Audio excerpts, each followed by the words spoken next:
So welcome back, and thank you for keeping up, because this is the right decision and the best. That is why I always bring you the best at every show and every program. So again, nitawakumbusha, you have that building na hujufanya nini nayo uko ndani? DreamWorks Investment Limited Company, they are the people you need hata kwa interior design. Is it an office or is it a home? They are the people you need to give a call. So I'm your connection, and here is the contact just below. Now back to the question. Tuangalie the drivers, mostly drivers when you wanatumia hizi magari. Yeah. What are the safety precautions they should be taking, Sahi? So thank you. So once we know that drivers are regulated by the NTSA, and therefore before you are given that vehicle to do the passenger vehicle, so there are those precautions that you'll be able to take before they give you the vehicle. Number one, so driver should not drive the vehicle while drunk. Number two, they should have a valid license. Number three, they should ensure that their vehicle are in good conditions. Then number four, they should be able to observe the traffic rules. And if they are going to follow those guidelines, so we will ensure that either we have minimal road accidents, or maybe their impact is not as much as when they are not observing the roads. Oh, okay. Yeah. Haya, that is for drivers. When we talk about drivers, do we only include wenye wako ndani ya gari, ama wenye wako kwa pikipiki pia, wenye wako kwa baiskeli, ama it's just them? So we call them the road users. So the road users are those in vehicle, bicycles, motorbikes, and even ourselves who are walking along the roads. Yeah. So awe wenye wanatumia meli zao kama guard ya gari zao, that is called bikes and motorbikes. The precautions they should have. So unfortunately, most of those people you see in motorcycles, most of them don't have even the license to operate those motorcycles. So you'll find that somebody has been shown how to operate, or maybe to drive that gadget for a few days, and then they're on the road. So number one, they don't know the traffic laws. So you see them making very wrong moves. And when they do that, they also confuse other road users, like the drivers. So what we ask now, those people in motorcycles and in the bicycles, so it is always good to go for the training, and then after that, it is good to follow the traffic rules. Yeah. When it comes to helmeting and whatever, are they a compulsory requirement? Yeah, sure. Now the safety measures, we'll start with now you having the knowledge how to drive that vehicle or motorbike. Then having now the security measures and the attire. That is including the kneecaps, the helmets, such that just in case, even if the accident will happen, it will not have so much impact as when you don't have them. Well, now, okay, are there any campaigns kama Red Cross zenye mnakuanga nazo maybe ku discourage hiyo use of, how do I put it, like unapata kuna passenger mwenye amebebwa na pikipiki, driver mwenye anaendesha pikipiki ako na helmet, wenye wamebebwa hawana, like are there any ways you use to maybe educate people or create awareness as Red Cross? Yeah, sure. What we do, we don't do it alone. We do it in collaboration with the National Traffic the Control Unit, the NTSA, the Kenya Police, and other stakeholders. So what we do is like we go to where the people are, especially those that operate the motorbikes. Then we sensitize them on the road safety. We tell them about having the helmets. We tell them about having the reflectors. We tell them about having the licenses. We tell them about having the insurance. And then we use their leaders just to ensure that those safety measures they are going to be adhered to. So we don't do it alone. We also go to schools, because you see, yes, the schools have crossed right now. They are at home. They'll be in here in towns. So we tell them, if it is now crossing the roads, we just remind the kids and the children how safe to cross the road. And then now those one with the vehicles, we remind them about observing the safety of everyone. So we do it. We do the campaigns. You do the campaigns? Yes. Now, speaking of training the children, do you think it's recommendable for parents to teach their children about safety measures kwa barabara, ama they leave it to the school and maybe some organization? So the beauty with our education system, there has been aspect of safety and there is an aspect of road safety.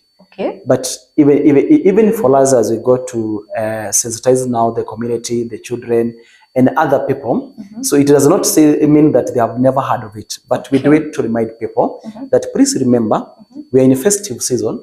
By then you know we are in the festive season, and everybody want to make a lot of money from now the festive season. People will be traveling from the towns to the up country and vice versa, and therefore the drivers want to make as many trips as possible. So and therefore it is good for us, we as parents, just to sensitize and remind the kids about the safety while still in the road, at the road, sorry. At the road. Yes. So, okay, are there any, okay, how would you recommend maybe emergency supplies kwa nyumbani, both kwa nyumba, yes, ama around where most children are? Is it advisable ama mtu, if anything happens, mtu arashiwe kwa hospitali ama you can handle it?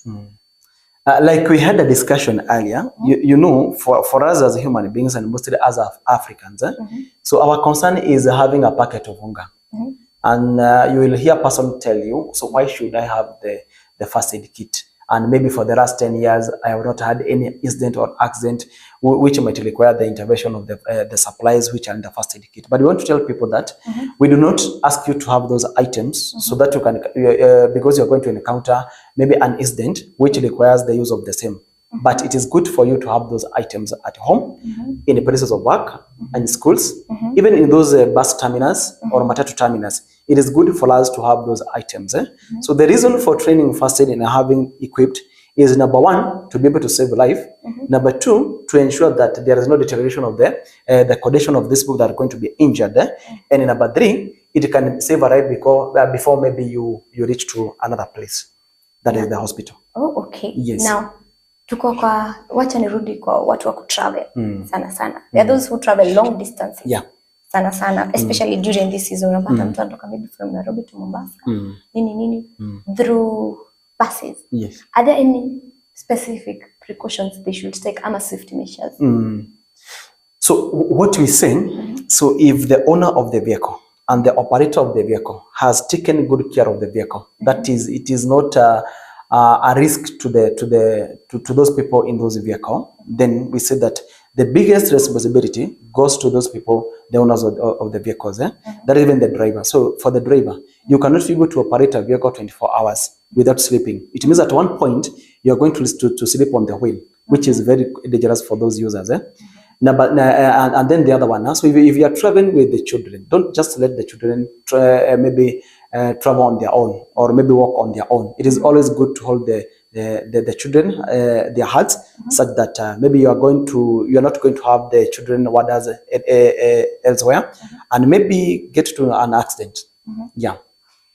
Well, today's session is very amazing. Yes. Because sai kwanza na holiday, sitaki kusikia accidents juu tunapatanga mostly November, December. Yeah. Accidents, rates of accidents zina rising sana. Yeah, sure. That is why we really needed these sessions. Yeah. Kwa umetaja hawa watu wa magari and all. Do you think it's okay maybe zinafanyangwa pre-check before ama? Actually, it is a requirement. That the vehicles should be checked by NTSA. So I want to believe and hope that that one is done and there's no shortcut about it. Because if there are going to be shortcuts, that is when you find that a vehicle which is unroadworthy find its way to the roads. And that position of that vehicle will cause maybe a hazard to other road users. Yes. Now, in case someone needs maybe some training, ama anataka si shule, nataka kuleta watoto wangu wafanye training. Yes. How can they get to you, ama how do you normally do it? So what we do for us, mostly in the counties, we train 3 important trainings. Number one, we train first aid training. Then we train on fire safety. And then we train another one called occupational health and safety trainings. So if you're going to have those 3 trainings, it is going to be very important for you at home, at school, at workplace, or at the road. So it is going to help you. And you can always get us, we are here in town, in Embu town, next to Urban School, at Kenya Red Cross offices. That is where we carry our trainings from. Oh, okay. Yes. So we've had some other organizations maybe hosting camps. Maybe tuseme ni kama Red Cross, they are hosting a camp for people to waingie, wafanye training, wafanye drills, wafanye nini. Do you have such activities during this festival season? Yes, we do. Actually, for those children who has or the students who are not in school for now, we usually hold the program. We call it a holiday program. So what we do with those the students is that we try to take them through a course which is going to equip them with maybe skills like safety at home, safety at school, and by the time they are leaving there, they will leave with a certificate and with the skills. So kunayo ya hii mwezi ama tungoje hapo? No, we have just closed this week. Another one is going to be coming next year because we want now the children to go and relax at home. At home. Yes. For now. Yes. Well, nilikuwa nimengoja hiyo camp sana because I really need training. I love traveling, so I'm so into this. It's relaxing and it's good for your mental state.